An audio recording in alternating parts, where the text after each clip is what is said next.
এখন সুতার দাম বেশি, কাপড়ের দাম কম, এতে মনে করো যে আমাদের পোষায় না। এখন আমরা খাবো কি আর করবো কি? জিনিসের দামও বেড়ে গেছে, রং টং এই যে সুতার দাম বেড়ে গেছে।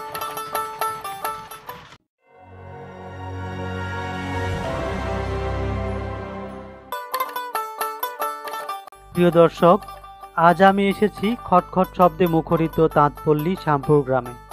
তাঁত শিল্প একসময় বাংলার ঐতিহ্য বহন করত, কিন্তু সময়ের পরিক্রমায় পোশাকে আধুনিকতার ছোঁয়া, সুতার দাম বৃদ্ধি এবং ইলেকট্রিক তাঁতের দাপটে গুটাতে হচ্ছে এই পেশা। একসময় এই গ্রামগুলোতে তৈরি চাদর, কম্বল, তোয়ালে ও গামছার কদর ছিল দেশ জুড়ে, কিন্তু নানান সংকটে এখন আর নেই তাঁতপল্লীর সেই চিরচেনা কর্মচাঞ্চল্য। জয়পুরহাট জেলার তিলকপুর ইউনিয়নের শ্যামপুর, সরস্বতীপুর, মোহনপুরের 3টি গ্রামের প্রায় 1200 পরিবারের জীবিকার প্রধান উৎস তাঁত শিল্প। আধুনিক শিল্প বিপ্লবের যুগেও এই 3টি গ্রামের তাঁতিরা বস্ত্র তৈরি করে টিকিয়ে রেখেছেন পূর্বপুরুষদের পেশা। এই তাঁতপল্লীতে অল্প সংখ্যক বিদ্যুৎ চালিত তাঁত ছাড়া বাকি সবই হস্তচালিত। একসময় শুধু মশারি তৈরি করা হলেও এখন এই তাঁতপল্লীতে তৈরি হচ্ছে গামছা, তোয়ালে, চাদর, কম্বল। সারা বছর এখানে তাঁতের কাজ করেন কারিগররা। শীত মৌসুমে তাঁতিদের ব্যস্ততা দ্বিগুণ বেড়ে যায়। এসব তাঁতে সারা বছর ধরে গামছা তৈরি করা হলেও শীতকে সামনে রেখে তাঁতিরা ব্যস্ত হয়ে পড়েন চাদর, কম্বল তৈরির কাজে। এই এলাকার উৎপাদিত গামছা, চাদর, কম্বল ভালো মানের হওয়ায় নিজ এলাকা ছাড়াও রাজশাহী, যশোর, কুমিল্লা, সিলেট, ঠাকুরগাঁও, সৈয়দপুর সহ দেশের বিভিন্ন জেলা ও অঞ্চলে বিক্রি করা হয়ে থাকে। বন্ধুরা, এই যে এখানে উন্নত মানের তোয়ালে তৈরি হচ্ছে আমাদের গ্রামের ঐতিহ্য। অটো মেশিনে অটো তাঁত আর কি, এটাকে আমরা পাওয়ার লুম বলে থাকি। এই যে দেখুন, এটার ভিতর দিয়ে সুতো চালানো হচ্ছে।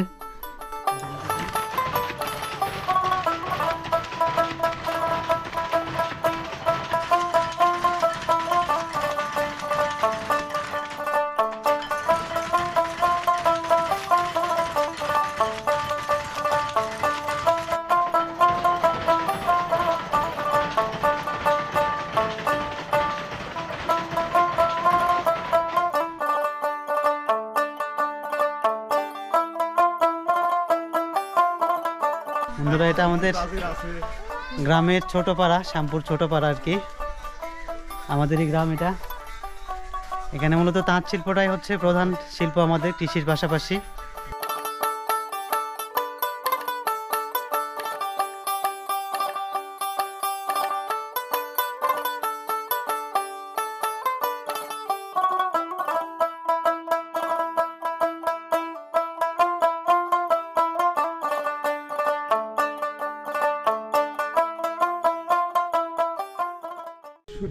বন্ধুরা, এখন তাঁত শিল্প সম্পর্কে যেটা আমি বলছিলাম, তো আমাদের গ্রামের যারা তাঁতি আছেন, আমার চাচা বা ভাই ভাতিজা যারা আছেন, সবাই তাঁতের সাথে সম্পৃক্ত অনেক বছর ধরে। বা তাদের মধ্যে একটা ক্ষোভ রয়েছে, ইদানিং এসে একটা ক্ষোভ রয়েছে তাঁতের ব্যাপারে, এই শিল্পের ব্যাপারে, যার কারণে এই তাঁত শিল্পটা অনেকটা বিলুপ্ত প্রায় হয়ে যাচ্ছে। অনেকে তাঁত শিল্প ছেড়ে চলে যাচ্ছে, তাঁত ছেড়ে অন্য কোনো কাজে, দিনমজুরি অথবা অন্য কোনো কাজে লিপ্ত হচ্ছে বা চলে যাচ্ছে। অনেকে দেখা যাচ্ছে যে এখান থেকে কাপড় বা তাঁতের অন্যান্য যে প্রোডাক্টগুলো রয়েছে সেগুলো নিয়ে চলে যাচ্ছে অন্যান্য এলাকাতে ফেরি করার জন্য, তার থেকে আসলে ডিটাচড হয়ে যাচ্ছে। তো এটার কারণটা কেন, বা তাদের মনে কেন এই অসন্তোষ জেগে উঠছে, বা কেন তারা অসন্তুষ্ট হয়ে যাচ্ছে, এই শিল্প থেকে ঝরে পড়ছে, কেন এই শিল্পটা আস্তে আস্তে বিলুপ্ত হয়ে যাচ্ছে, সেই ব্যাপারে এখানে লোকজন কি বলছেন এই ব্যাপারে আমরা কিছু কথা তাদের মুখে শুনবো। তো চাচা বলেন, এই তাঁত শিল্পটা এখন যে আপনারা করতেছেন, এটা কি সন্তুষ্ট আপনারা, নাকি কি অবস্থা এটার? আমরা এই তাঁত শিল্প আগে যে আমরা কাজ করেছি, মনে করো যে সুতার দাম কম ছিল এবং মনে করো যে ব্যবসা বাণিজ্য তখন করে শান্তি পাইছি। এখন সুতার দাম বেশি, কাপড়ের দাম কম, এতে মনে করো যে আমাদের পোষায় না। আমরা মনে করো যে খুব মনে করো নিরীহ। এখন মনে করো যে কী করবো, এখন মনে করো যে মহাজনের টাকা খাওয়া যায়। একটা সুতা নিলে বলা, সেই সুতার কাপড় তৈরি করলে এখন বেচতে হয়, মনে করো যে মহাজনের টাকায় হয় না।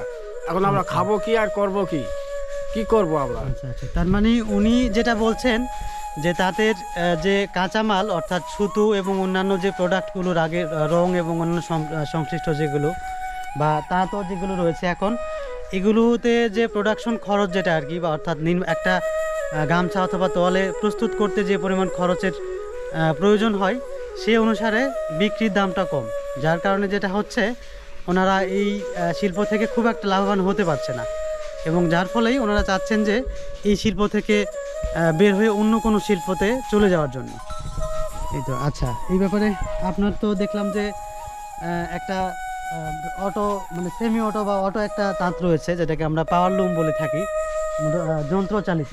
আমরা তো ছোটোবেলায় যেটা দেখে আসছিলাম যে হাতে চালিত আমরা তাঁত ছোটোবেলায় দেখে আসছি, বাট এখন দেখতেছি বাট অনেক বাড়িতেই বড় মানে এরকম বড় মেশিন বা পাওয়ার লুম। তো আপনিও যেহেতু পাওয়ার লুম একটা চালাচ্ছেন, তো এটার ব্যাপারে কীরকম কী? এটা আগে যে হাতে মেশিন ছিল তাতে এটা অনেক সুবিধা হয়েছে, এখন এটা আমরা এই কারেন্টটা চালাচ্ছি, খুব সুবিধা তো এখন কাপড় মানে প্রতিদিন তো কাপড়ও পরিমাণও তো বেশি হচ্ছে তাই না? হ্যাঁ, এখন প্রতিদিন কতগুলো করে হয় এরকম একটা পাওয়ার লুম থেকে? মনে করেন 5টা 5 ছাও 6 ছাও 5 ছা মানে হচ্ছে ওই 4টা করে এক ছাও। হ্যাঁ হ্যাঁ 24 20-25 পিস এরকম হয় এরকম হয়। প্রতিদিন। আচ্ছা আচ্ছা আগেকার চেয়ে এখন বেশি হয়। আচ্ছা, আগেকার থেকে এখন প্রোডাকশন বেশি, কিন্তু আগেকার যে একটা সুতার দাম বা অন্যান্য জিনিসের দাম তো কম ছিল, সেই হিসেবে এখন কি লাভ এখন বেশি হচ্ছে নাকি আগের তুলনায় কম হচ্ছে? আগের ছিল, এখন জিনিসের দামও বেড়ে গেছে, রং টং এই যে সুতার দাম বেড়ে গেছে, মানে সব মিলিয়ে তারা আগের থেকে এখন আসলে মানে কষ্টের মধ্যে দিয়ে যাচ্ছে। আগে দেখা যাচ্ছে যে হয়তো যে পরিমাণ আয় তারা করতে পারতেন এই তাঁত শিল্প থেকে সেটা আর হচ্ছে না, যার ফলে পরিশ্রম বেশি হচ্ছে, অন্যান্য প্রোডাক্টের দাম বেশি, ভোগ্যপণ্যের দাম বেশি, যার ফলে এই তাঁত শিল্প থেকে যে আয়টা তারা করছেন সেটা দিয়ে পুরোপুরি তাদের ঠিকমতো তারা চলতে পারছেন না, যার কারণে তারা মূলত আস্তে আস্তে সরে যাচ্ছেন এই শিল্প থেকে।